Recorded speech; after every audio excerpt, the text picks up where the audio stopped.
ጤና ይስጥልኝ አዲስ ማለዳ ተከታታዮች ዕለታዊ ዜናዎችን ተጀምሯል። አበይት ጉዳዮችን ጠቁማችሁ 470 ሺህ የንግድና አገልግሎት ሰጪ ድርጅቶች እንደተዘጉ ቢዘገብም መንግስት ግን በተቃራኒው የንግድ ፍቃድ ያወጡት ቁጥር ጨምሯል ሲል አስተባበለ። በ2018 በጀት ዓመት ከ2.5 ትሪሊዮን ብር በላይ ገቢ ለማግኘት መታቀዱ ጠቅላይ ሚኒስትር አብይ አህመድ አመለከቱ። በመጪው የጥምቀት ከተራ በዓል 2 ሚሊዮን ሰዎች ጎንደር ይገኛሉ ተብሎ እንደሚጠበቅ የአማራ ክልል ለአዲስ ማለዳ ገለጸ። አዛውንቱ ፕሬዝዳንት ዩዌሪ ሙሴቬኒ ምርጫውን በከፍተኛ ልዩነት እየመሩ መሆኑን የኡጋንዳ ምርጫ ኮሚሽን አስታወቀ። ያስተዋወቅናችሁን ጨምሮ ሌሎች ዘገባዎችን ይዘናል። አብረን እንቆይ። 470 ሺህ የንግድና አገልግሎት ሰጪ ድርጅቶች እንደተዘጉ ቢዘገብም መንግስት ግን በተቃራኒው የንግድ ፍቃድ ያወጡት ቁጥር ጨምሯል ሲል አስተባበለ። ባለፈው ሳምንት በፌዴራል ደረጃ ከተመዘገቡ 570 ሺህ የንግድና አገልግሎት ሰጪ ድርጅቶች መካከል 80 በመቶ ወይም 470 ሺዎች እንደተዘጉ የስራና ክህሎት ሚኒስቴር የባለሙያዎች ቡድን ያደረጉትን ጥናት እማኝ አድርጎ የሪፖርተር እንግሊዝኛው ክፍል መዘገቡ ይታወሳል። ዘገባው የመንግስታዊው የስራና ክህሎት ባለሙያዎች ያጸኑትን ጠቅሶ ይህን ቢልም የንግድና ቀጠናዊ ትስስር ሚኒስትሩ ካሳሁን ጎፌ ግን በተቃራኒው የንግድ ፍቃድ ቁጥር ጨምሯል፣ ሚሊዮናትን ተሻግሯል ሲሉ ተከራክረዋል። ካሳሁን በተረጋገጠ የፌስቡክ ገጻቸው ባሰራጩት አሃዛዊ መረጃ በ2011 ዓ.ም 1.6 ሚሊዮን የነበረው የንግድ ፍቃድ ወደ 4.6 ሚሊዮን አድጓል። ይህም 288 በመቶ እድገት ነው ሲሉ ሞግተዋል። በአሁኑ ወቅት በሀገር አቀፍ ደረጃ 4 ሚሊዮን 670,135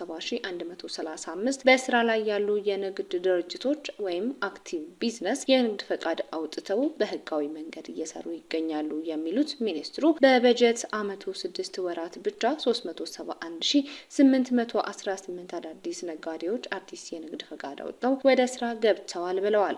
ከ2011 እስከ 2018 ዓ.ም ባሉት 7 ዓመታት 98,799 ነጋዴዎች የንግድ ፈቃዳቸውን መልሰዋል አሊያም ወደ ሌላ ስራ መስክ ተሸጋግረዋል በማለት መንግስታቸው ላይ የወጣውን መረጃ ተከላክለዋል። ሲቀጥሉም 4,670,135 በስራ ላይ ካሉት የንግድ ፍቃዳቸው የተሰረዘው 2 በመቶ ብቻ ናቸው ሲሉም አብራርተዋል። የስራና ክህሎት ሚኒስቴር የባለሙያዎች ቡድን ያወጣውን ሪፖርትም ሆነ ሪፖርቱን ተንተርሶ የተሰራጨው ዘገባ በቀጥታ ከመጥቀስ የተቆጠቡት ካሳሁን በፌዴራል የንግድ ፈቃድ አውጥተው እየሰሩ ያሉ 219,601 ሲሆኑ ባለፈው 6 ወራት 11,661 አዲስ ያወጡ ሲሆኑ በተለያየ ምክንያት በ6 ወሩ 2,007 ነጋዴዎች ብቻ ናቸው ፈቃዳቸው የተሰረዘው ሲሉም አመልክተዋል። በጥቅሉ ባለፉት 7 ዓመታት በፌዴራል ደረጃ የንግድ ፍቃድ የመለሱት 12,892 ወይም 5.8 በመቶ ብቻ መሆናቸውንም ገልጸዋል። በመጨረሻም በአጠቃላይ ባለፉት 7 ዓመታት የነጋዴው ቁጥርና ኢኮኖሚያዊ አስተዋጽኦ በብዙ እጥፍ ያደገ ብቻ ሳይሆን የሀገሪቱ የገቢ መሰብሰብ አቅም በእጅጉ ያሳደገና በውጪ ንግዳችን ላይ የተመዘገበው አስደናቂ ውጤት እንደ ማሳያ የሚወሰድ ነው ሲሉ ዘገባውን ተከትሎ በመንግስታቸው ላይ የተሰነዘረውን ብርቱ ትችት ለመከላከል ሞክረዋል።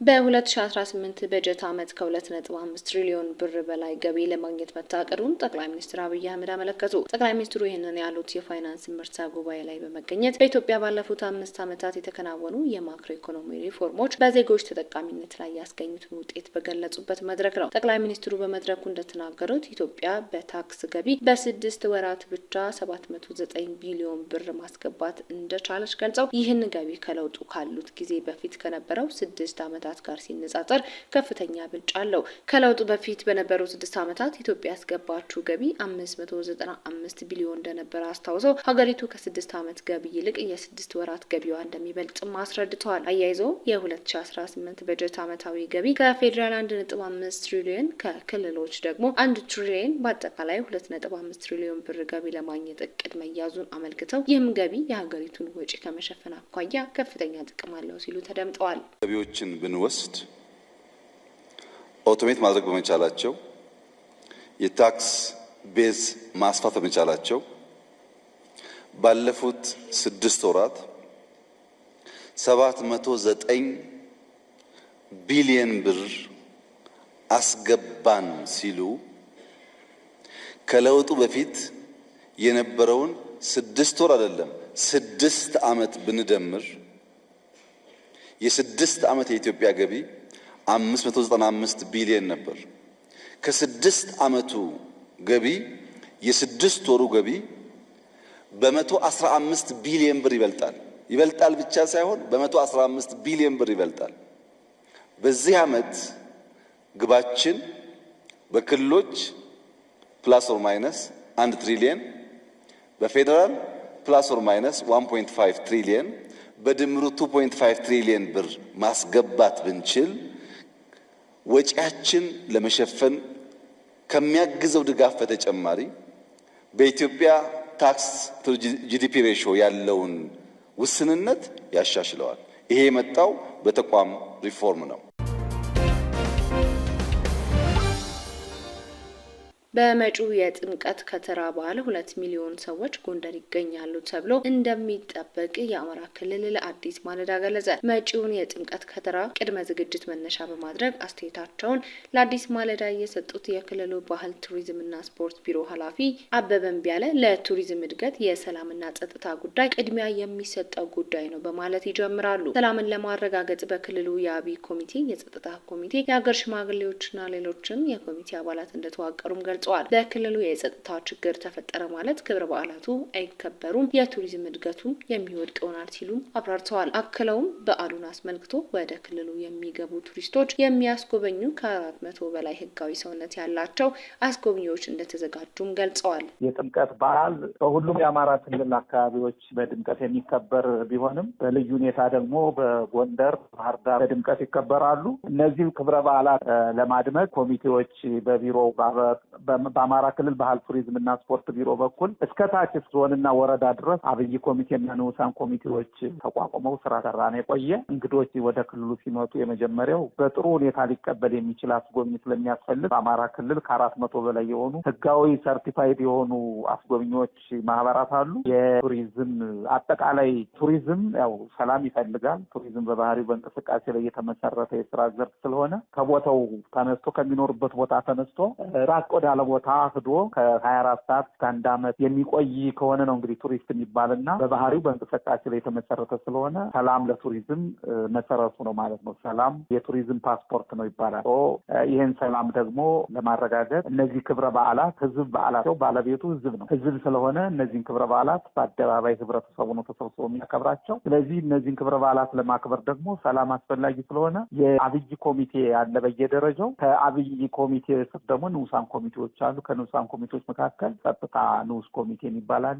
ይሄ የጸጥታ ንዑስ ኮሚቴ የመንግስት የጸጥታ መዋቅር፣ የሃይማኖት አባቶች፣ የሀገር ሽማግሌዎች፣ ወጣቶች፣ ሴቶች፣ ሁሉም የህብረተሰብ ክፍል ያለበት ኮሚቴ ነው የተዋቀረ ማለት ነው። ስለዚህ ወጣቱን ሰላም አስፈላጊ መሆኑን ያሳምናል። የሀገር ሽማግሌዎች ይመክራሉ፣ የሃይማኖት አባቶችም ይመክራሉ ስለ ሰላም። ስለዚህ የመንግስት የጸጥታ መዋቅርም ህዝቡም ሌላው ወጣቱም በጋራ ሆኖ እነዚህ ክብረ በዓላት በድምቀት እንዲከበሩ ባለቤት ሆኖ ይሰራሉ ማለት ነው። ስለዚህ የጸጥታ ችግር ተፈጠረ ማለት እነዚህ ክብረ በዓላት በአግባቡ አይከበሩም ማለት ነው። እነዚህ ክብረ በዓላት ተስተጓጉል ማለት ደግሞ የአካባቢ ማህበረሰብ በተለይም በቱሪዝም ዘርፉ የተሰማሩ ዜጎች ገኙት የነበረው ኢኮኖሚ እና ማህበራዊ ጠቀሜታ ስለሚቀር የሚጎዳው የአካባቢ ማህበረሰብ ነው ማለት ነው። ስለዚህ ይህን ተረብ ህብረተሰቡ በአሁኑ ሰዓት እንግዶችን እየተቀበለ ነው የሚገኘው። የሀገር ውስጥም የውጭ ሀገር ቱሪስቶችንም ነው ለመቀበል ዝግጅት እያደረገ ያለ። መጪውን የጥምቀት በዓል አስመልክቶ በጎንደር ከተማ ይገባል ተብሎ የሚጠበቀው የቱሪስት መጠን ከ2 ሚሊዮን በላይ እንደሆነ የተናገሩት ኃላፊው በአጠቃላይ በአማራ ክልል ደግሞ በ2018 በጀት ዓመት ከ19